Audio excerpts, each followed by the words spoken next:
بسم اللہ الرحمن الرحیم۔ السلام علیکم پیارے دوستو، ہمارے چینل اسلامک انفارمیشن میں آپ سب کو خوش آمدید۔ ناظرین گرامی، آج ہم آپ کو بتائیں گے اللہ تعالیٰ نے سانپ اور مور کو جنت سے کیوں نکالا اور ان کو بد شکل بنا کر زمین پر بھیج دیا۔ انہوں نے ایسا کیا گناہ کیا تھا، اور نبی کریم صلی اللہ علیہ وآلہ وسلم نے چھپکلی کو دیکھتے ہی مارنے کا حکم کیوں دیا۔ یہ ساری تفصیل آج ہم آپ کو اس ویڈیو میں بتائیں گے۔ چینل کو سبسکرائب نہیں کیا تو سبسکرائب کرنا نہ بھولیں۔ سانپ اور مور دونوں جنت کے جانور ہیں۔ جنت میں کھانے پینے کو سب کچھ تھا، لیکن حضرت آدم علیہ السلام اکیلے ہونے کی وجہ سے اداس رہتے تھے، تو اللہ تعالیٰ نے حضرت آدم علیہ السلام کو اداس دیکھ کر ان کے ساتھ دینے کے لیے حضرت بی بی حوا کو ان کی بائیں پسلی سے پیدا کیا، تو آپ علیہ السلام ان کا ساتھ پا کر بہت خوش ہوئے۔ اللہ تعالیٰ نے ان دونوں سے ارشاد فرمایا کہ تم دونوں جہاں چاہو جنت میں کھاؤ پیو گھومو پھرو، لیکن خبردار اس درخت کے پاس نہ جانا اور نہ ہی اس کا پھل کھانا، اور اگر تم نے ایسا کیا تو تم ظالموں میں سے ہو جاؤ گے۔ سانپ اور مور بھی دونوں جنت میں رہتے تھے، اور وہ دونوں بھی جنت سے باہر آیا جایا کرتے تھے۔ اس وقت سانپ کے پیر بھی تھے، اور سانپ کے منہ سے بہت اچھی ابرب کی خوشبو آیا کرتی تھی، اور مور آج جتنا خوبصورت دکھائی دیتا ہے اس سے بھی زیادہ خوبصورت ہوا کرتا تھا، اور وہ جب جنت میں رہتا تھا اس کے پاؤں اس سے بھی زیادہ خوبصورت تھے۔ ایک دن جب وہ دونوں جنت سے باہر آئے تو ان کی ملاقات شیطان سے ہوئی۔ شیطان نے ان دونوں سے کہا کہ مجھے بھی ساتھ جنت میں لے چلو، تو ان دونوں نے کہا کہ ہمیں اللہ تبارک و تعالیٰ کا خوف ہے گا، اور اس بات کا ڈر ہے کہ تمہیں جنت میں لے جاتے ہوئے کوئی دیکھ نہ لے، اس لیے ہم تمہیں اپنے ساتھ جنت میں نہیں لے جا سکتے۔ جس پر شیطان نے انہیں اپنی دوستی کا واسطہ دیا اور یہ کہا کہ ہم جنت میں ساتھ ہوا کرتے تھے۔ مور نہ مانا، لیکن شیطان نے ان کو دائمی زندگی کے خواب دکھائے، لیکن سانپ مان گیا۔ سانپ نے شیطان کو مشورہ دیا کہ تم میرے منہ میں بیٹھ جاؤ اور میں تمہیں جنت میں لے جا کر اگل دوں گا، اس طرح تمہیں کوئی دیکھ بھی نہیں سکے گا، اور سانپ نے ایسا ہی کیا، شیطان کو منہ میں لے جا کر جنت میں اگل دیا، اور اس طرح شیطان دوبارہ جنت میں داخل ہونے میں کامیاب ہو گیا، اور جنت میں جا کر شیطان نے بی بی حوا اور حضرت آدم علیہ السلام سے ملاقات کی، اور شیطان نے انہیں ورگلاتے ہوئے کہا کہ میں تمہارا خیر خواہ ہوں، تم نے ابھی تک اس درخت کا پھل کیوں نہیں کھایا؟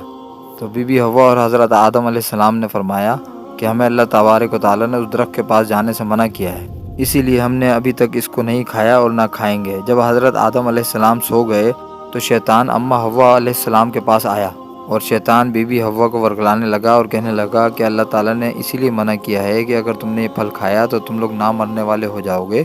اور ہمیشہ جنت میں رہو گے۔ اور اس طرح شیطان کے بہکاوے میں آ کے اماں حوا علیہ السلام نے وہ پھل کھایا،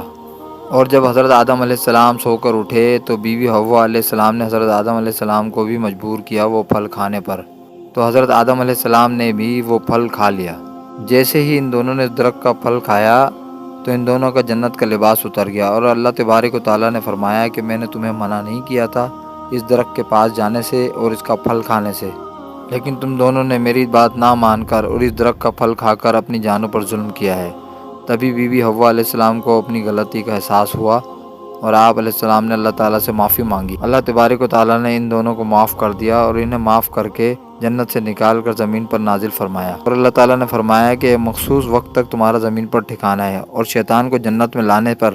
مور اور سانپ کو دونوں کو یہ سزا دی کہ مور کی خوبصورتی چھین لی اور اس کے پیر بدصورت کر دیے، اور جس سانپ نے شیطان کو مشورہ دیا تھا اللہ تعالیٰ نے اس سانپ کے منہ سے ابر کی خوشبو چھین کر زہر بھر دی،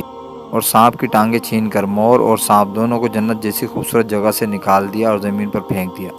پیارے دوستو، چھپکلی ایک ایسا نجس جانور ہے جس کو دیکھ کر کراہیت آتی ہے۔ چھپکلی کی کچھ اقسام تو ایسی ہوتی ہیں کہ اس میں زہر نہیں ہوتا، اور کچھ اقسام ایسی ہوتی ہیں کہ جس میں اتنا زہر ہوتا ہے کہ اگر وہ کسی انسان کو زبان لگا دے تو وہ مر سکتا ہے۔ حضرت علی رضی اللہ تعالیٰ عنہ کے دور میں ایک آدمی آیا اور اس نے عرض کیا کہ مولا علی، کیا چھپکلیوں کو مارنا چاہیے؟ تو آپ نے فرمایا کہ میں نے رسول اللہ صلی اللہ علیہ وآلہ وسلم سے سنا کہ چھپکلیوں کو مارا کرو، اور اگر ایک بار میں مارو گے تو 100 نیکیاں ملیں گی، دوسرے بار میں مارو گے تو اس سے کم ہوں گی، تیسرے میں اس سے کم ہوں گی،